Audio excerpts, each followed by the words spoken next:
Hello friends, नमस्कार। स्वागत है आपका एक और वीडियो में। आज हम पढ़ेंगे जैन धर्म और बौद्ध धर्म। बहुत इम्पोर्टेंट है ये टॉपिक हमारे एग्ज़ाम के लिए, तो वीडियो को पूरी देखना और अच्छी लगे तो लाइक करना, शेयर करना और चैनल को सब्सक्राइब भी करना। ओके, चलिए शुरू करते हैं। जो हमारे बौद्ध धर्म और जैन धर्म है क्यों अस्तित्व में आए। हमने पिछली वीडियो में पढ़ा था कि उत्तर वैदिक काल में जो है वर्ण व्यवस्था हो गई थी। कौन कौन से 4 वर्ण थे? ब्राह्मण, क्षत्रिय, वैश्य और शूद्र। शुरू में तो ये कार्य के आधार पर बांटे गए थे। एक ही परिवार के सदस्य जो है ब्राह्मण भी होता था, क्षत्रिय भी होता था, वैश्य भी होता था और शूद्र भी होता था। लेकिन धीरे धीरे क्या है, ये वर्ण व्यवस्था जो है ये जन्म आधारित हो गई। ब्राह्मण से उत्पन्न हुआ ब्राह्मण, क्षत्रिय से क्षत्रिय और वैश्य से वैश्य, शूद्र से शूद्र। और ये बहुत रिजिड या कठोर होने लगे थे। जो शूद्रों को है बहुत नीच माना जाता था। उनको मंदिर या फिर धार्मिक कार्य, धार्मिक स्थल में उनको अनुमति नहीं होती थी प्रवेश की। ये ब्राह्मण प्रधान होता जा रहा था। ब्राह्मण ही सर्वश्रेष्ठ थे। इसीलिए इन बुराइयों को दूर करने के लिए जो है जैन धर्म और बौद्ध धर्म अस्तित्व में आए। तो जैन धर्म के जो संस्थापक है वर्धमान महावीर और बौद्ध धर्म के संस्थापक है गौतम बुद्ध। ये दोनों क्षत्रिय थे, क्षत्रिय वंश के थे ये। तो मतलब इन्होंने ब्राह्मणों को एक तरह से चुनौती दी कि सुधार करेंगे। ओके, चलिए देखते हैं। जैन धर्म के संस्थापक है वर्धमान महावीर। जैन धर्म के कितने थे? 24 तीर्थंकर थे। फर्स्ट ऋषभदेव, और जो मेन है इम्पॉर्टेंट है वो हम देखेंगे। फर्स्ट है ऋषभदेव, 23rd है पाशरवनाथ और 24th है महावीर। पाशरवनाथ के बारे में हमें बताया है, इनका जन्म जो है महावीर स्वामी के 250 वर्ष पूर्व हुआ है। पिता का नाम अश्वसेन, माता का नाम बामा देवी और पत्नी थी इनकी प्रभावती, और इनको जो है पुरुषा दयनियम कहा जाता था। ओके, तो महावीर जो 24वें तीर्थंकर थे उनके बारे में हमें बहुत डिटेल से बताया गया है। तो ये इम्पॉर्टेंट है, एग्ज़ाम में क्वेश्चन बन सकता है, तो ध्यान से करेंगे। जो महावीर है उनका जन्म 540 ईस्वी पूर्व में कुंडग्राम बिहार के निकट हुआ था। कुंडग्राम कहाँ है?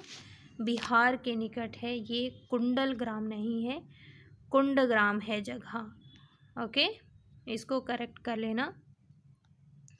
कुंडग्राम ये बिहार में है। तो वहाँ पे 540 ईस्वी पूर्व इनका जन्म हुआ था। पिता सिद्धार्थ और माता त्रिशला थी। इनके बचपन का नाम जो है वर्धमान महावीर था। पत्नी इनकी यशोदा थी। जो पत्नी का नाम क्या था? यशोदा। और पुत्री, इनको एक पुत्री हुई थी जिसका नाम था प्रियदर्शना। दामाद का नाम था इनके जमाली, जो कि इनके प्रथम शिष्य थे या फिर प्रथम विरोधी। और गृह त्याग इन्होंने कब किया है? 30 वर्ष की आयु में इन्होंने गृह त्याग किया है। तो किसकी आज्ञा से इन्होंने किया है गृह त्याग? इन्होंने अपने बड़े भाई नंदी वर्मन की आज्ञा से किया था 30 वर्ष की आयु में। ज्ञान प्राप्ति इनको तपस्या के 12 वर्ष बाद हुई है। कहाँ पे हुई है? ये जृंबिक ग्राम में ऋजुपालिका नदी के तट पर साल वृक्ष के नीचे इनको ज्ञान प्राप्ति हुई है। कहाँ पे? जृंबिक ग्राम ऋजुपालिका नदी के तट पर साल वृक्ष के नीचे। और जो इन्होंने अपना प्रमुख उपदेश दिया था वो राजगृह में दिया था, बितुलाचल पहाड़ी पर स्थित बराकर नदी के तट पर दिया था। कहाँ पर दिया था? बराकर नदी के तट पर। तो आप इसका स्क्रीनशॉट ले सकते हैं। तो इनकी जो प्रमुख उपाधि थी कैवलीन, कैवलीन या कैवल्य, जिसका अर्थ है सर्वोच्च ज्ञान प्राप्त व्यक्ति। इनका जो निर्वाण हुआ था यानी जीवन का अंत हुआ था वो पावापुरी राजगृह बिहार में हुआ था। तब ये 72 ईयर्स के थे और 468 ईस्वी पूर्व 468 ईस्वी पूर्व में इनका जो है मृत्यु हुई थी। ओके, आगे देखेंगे हम जैन धर्म के सिद्धांत क्या थे। जैन धर्म के प्रमुख 5 सिद्धांत थे या फिर 5 व्रत थे। अहिंसा, सत्य, अमृषा, असत्य आचार्य, अपरिग्रह और ब्रह्मचर्य। और इसमें जो ये शुरू के 4 थे ये पाशरवनाथ ने प्रतिपादित किए थे और जो ये 5वां था ये महावीर स्वामी ने ऐड किया था इसमें। ओके, आगे देखते हैं। जैन धर्म के त्रिरत्न थे। कौन कौन से थे जैन धर्म के त्रिरत्न? ये थे सम्यक ज्ञान, सम्यक ध्यान और सम्यक आचरण। यानी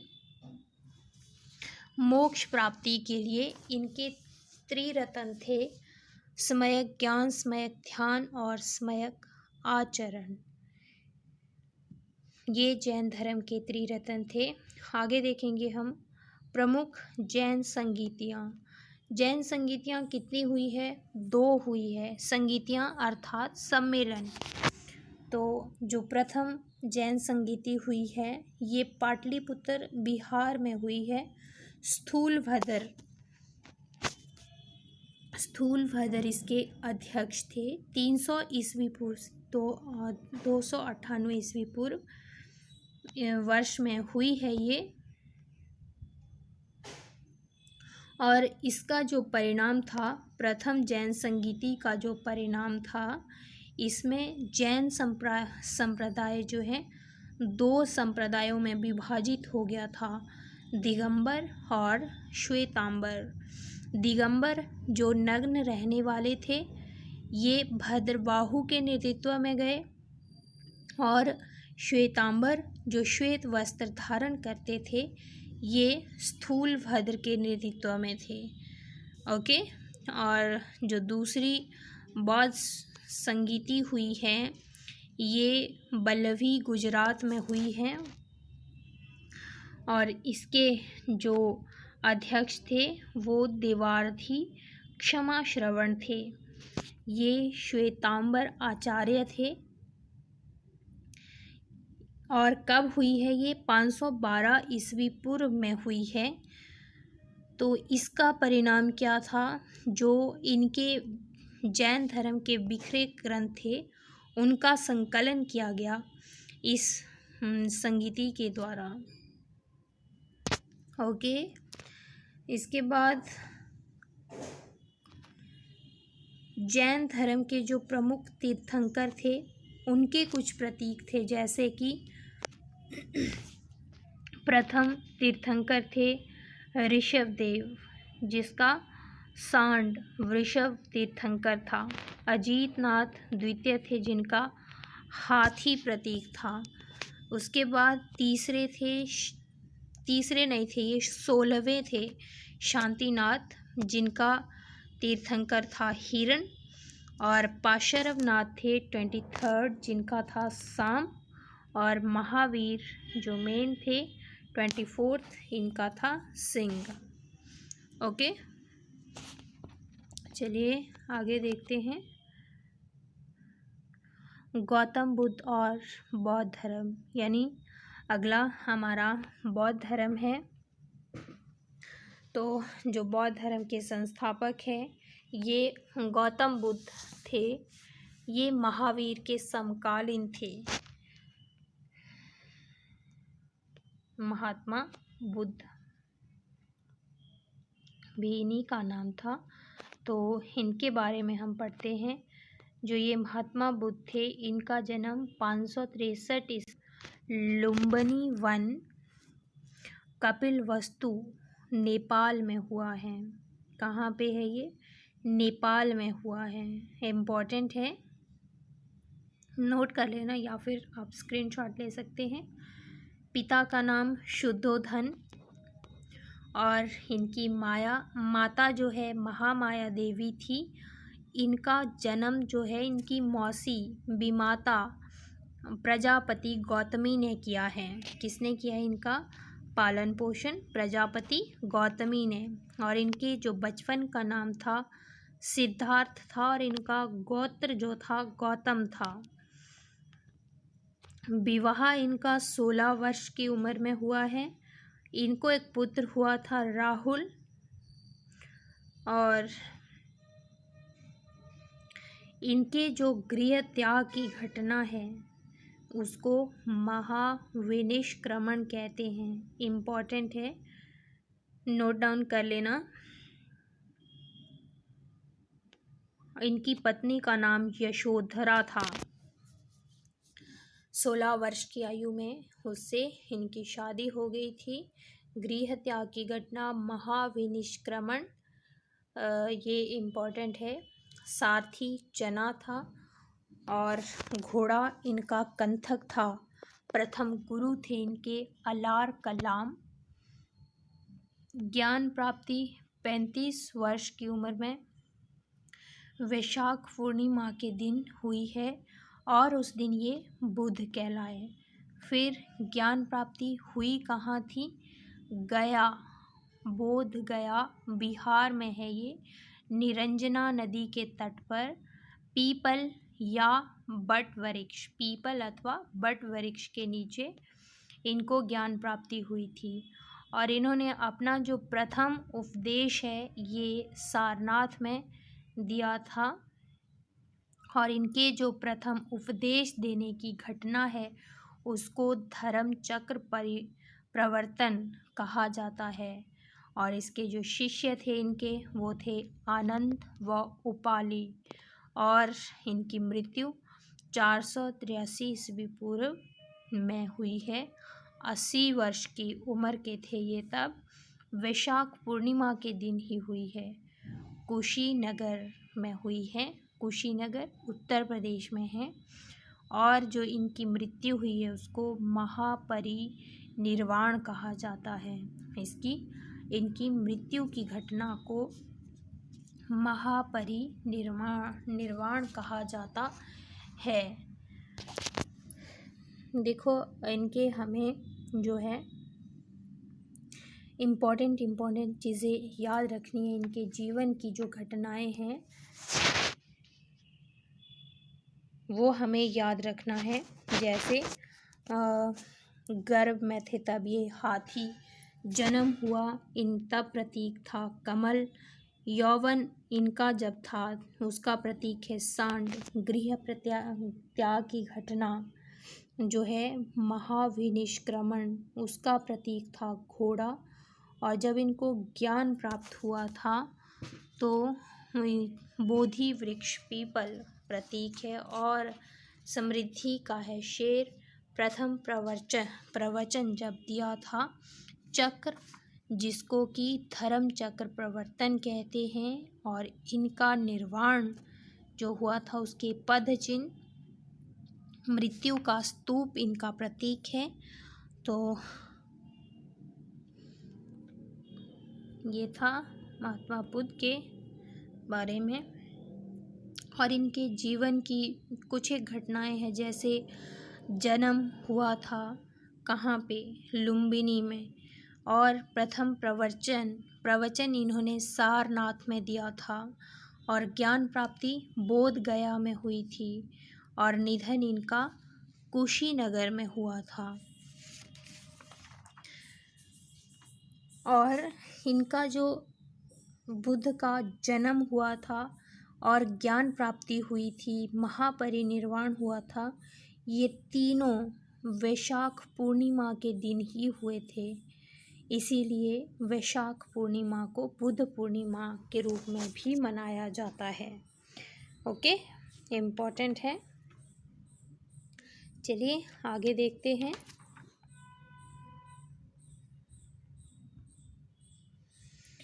बौद्ध धर्म के 3 स्कंद और अष्टांगिक मार्ग थे।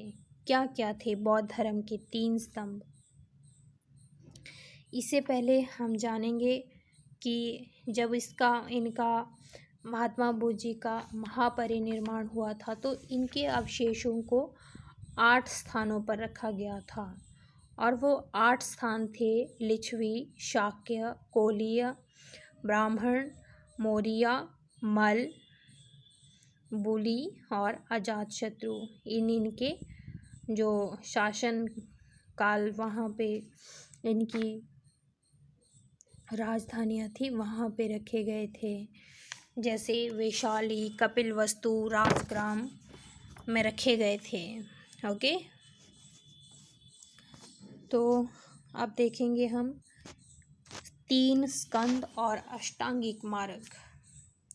3 स्कंद कौन कौन से थे? प्रज्ञा स्कंद, शील स्कंद, समाधि स्कंद।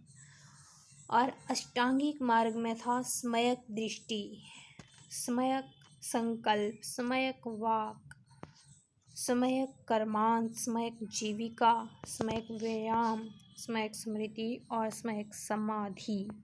सम्यक दृष्टि मतलब वस्तुओं को उसके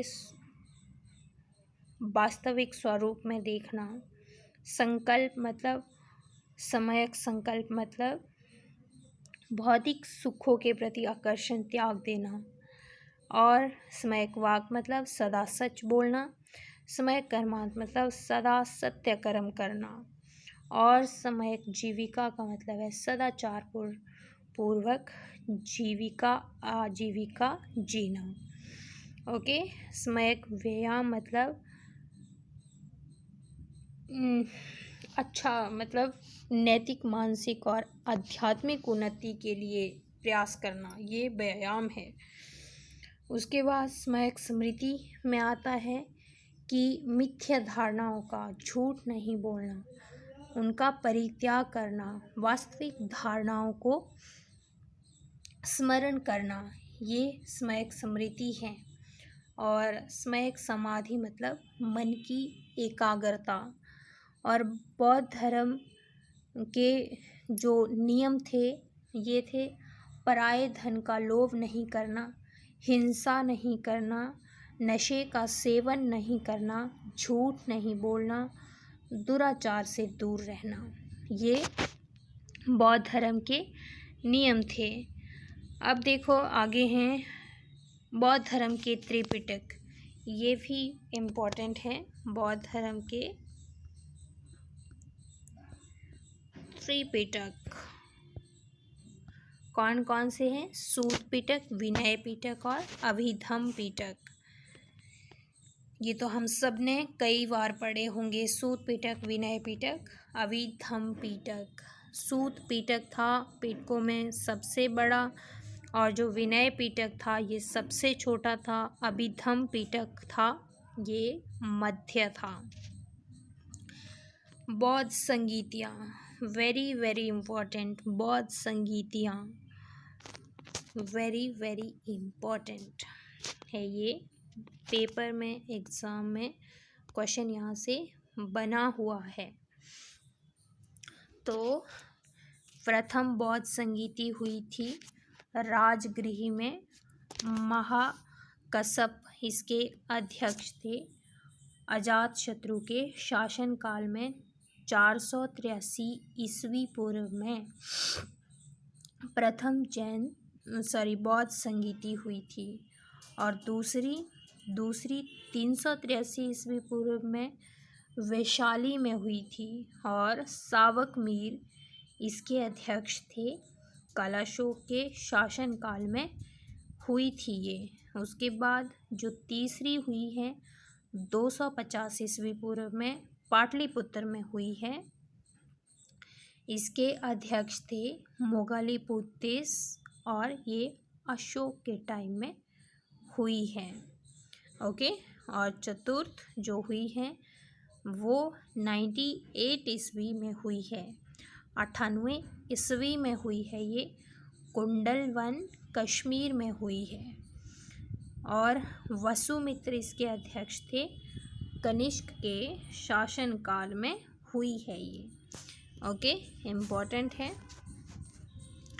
तो ये थी हमारी आज की class. Thank you so much.